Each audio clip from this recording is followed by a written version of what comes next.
October 1274. The sea around Tsushima vanished, not beneath fog, but beneath nearly 900 invading warships.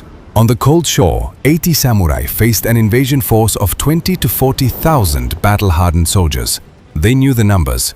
Victory was impossible. No reinforcements were coming.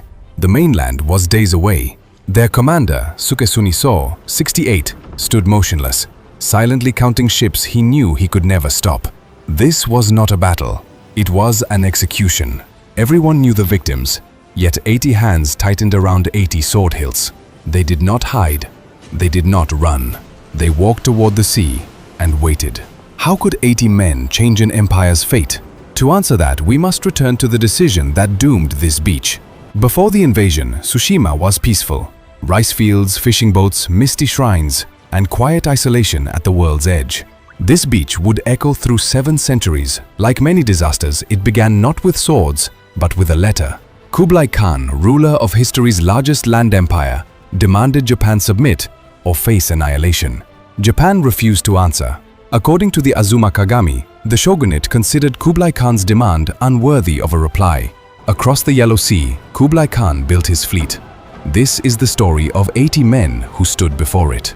Sukekuni was no legend, only a grandfather hoping to spend his final years in peace.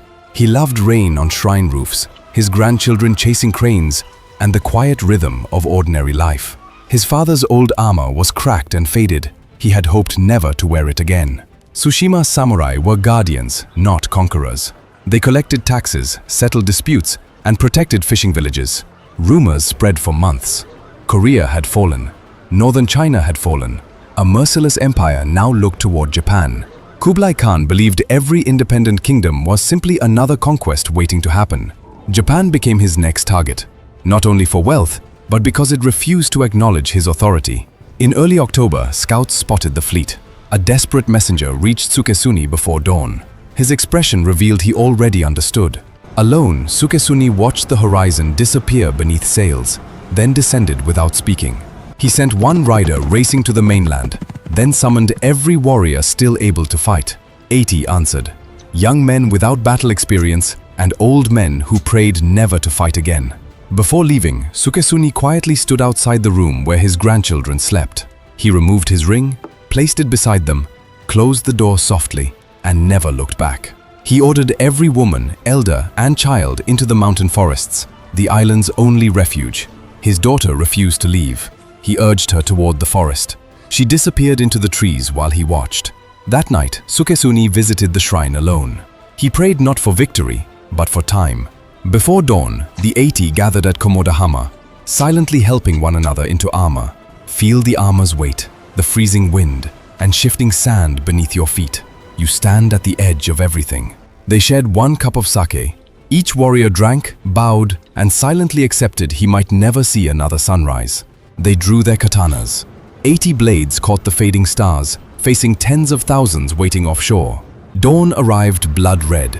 Mongol landing boats advanced through the shallows, packed with disciplined soldiers rowing toward the beach. High in the forest, a frightened child watched hundreds, then thousands, of torches move across the dark sea. Samurai expected formal duels. Mongol commanders ignored such traditions, fighting disciplined wars instead of individual challenges. Before anyone reached shore, iron bombs exploded across the beach, terrifying weapons Japan had never encountered. First came an unfamiliar sound. Then the ground shook, and the air filled with sulfur, smoke, and fire. Horses panicked. Several samurai froze, not from fear, but because nothing in their training resembled this battlefield. Then came coordinated arrow volleys. Hundreds darkened the sky, a tactic perfected across 2 continents. Instead of retreating, the 80 charged straight into the storm of arrows. Close the distance. Get inside the arrows. They ran forward because the safest place was beyond the archer's reach. Steel crashed against iron. Spears shattered. Warriors shouted in unfamiliar languages as the beach became pure chaos. Mongol shield walls neutralized every samurai technique. Their disciplined formations erased the advantage of individual skill. A young samurai fell beneath 3 spears at once.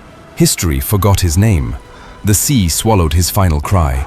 Sukekuni fought through the line with 50 years of experience. Age no longer mattered, only everything he had survived. The resistance delayed the landing only minutes. Sometimes, history changes by minutes. Hours passed. The sun climbed high. Yet the 80 were still fighting against impossible odds. By midday, only about 40 remained. Bleeding heavily, they withdrew to the tree line, somehow still standing. A Mongol officer offered them life, honor, and service under the Great Khan in exchange for surrender. Sukekuni stared silently, spat blood onto the sand, then answered by raising his sword. The officer lowered his flag and ordered the crossbows forward. The Mongols had no interest in Bushido. Heavy iron bolts tore through the remaining line. Some fell, others stayed upright only because the trees held them. The beach was already lost, but losing and surrendering were never the same thing. A bolt struck Sukekuni's shoulder. Dropping to one knee, he snapped the shaft without hesitation. His second-in-command died beside him. Sukekuni rested a hand on his chest until the breathing stopped. Fewer than 10 men remained as the rising tide slowly washed over the fallen. The Mongols closed in cautiously. These dying warriors had earned reluctant respect, even from their enemies.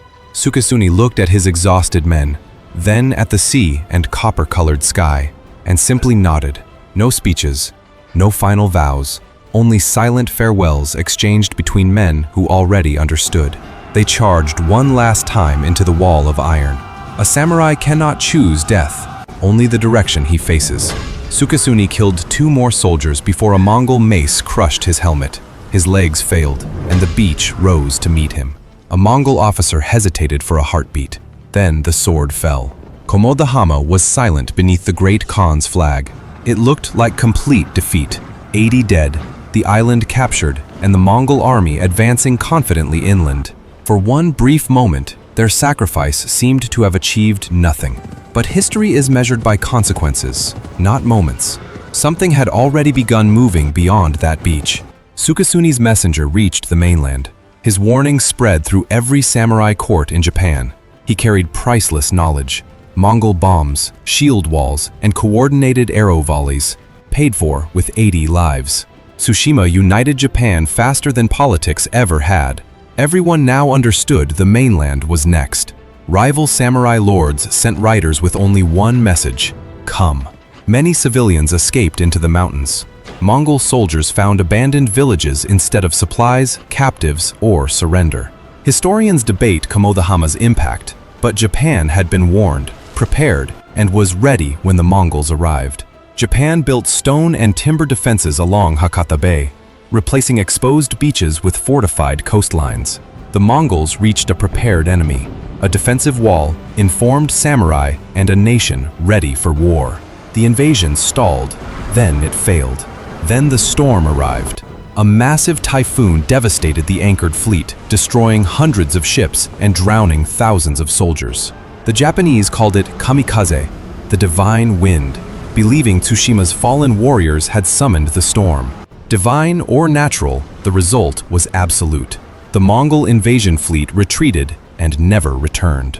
Tsushima's families descended from the mountains to silence, ashes, ruins, and an empty coastline.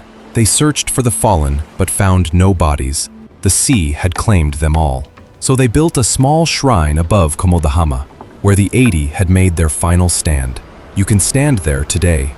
The cold wind and crashing waves remain unchanged since 1274. The shrine still stands after 7 centuries. People still bow, not from duty, but from remembrance. No triumphal monuments mark this coast, only the place where impossible courage refused to yield.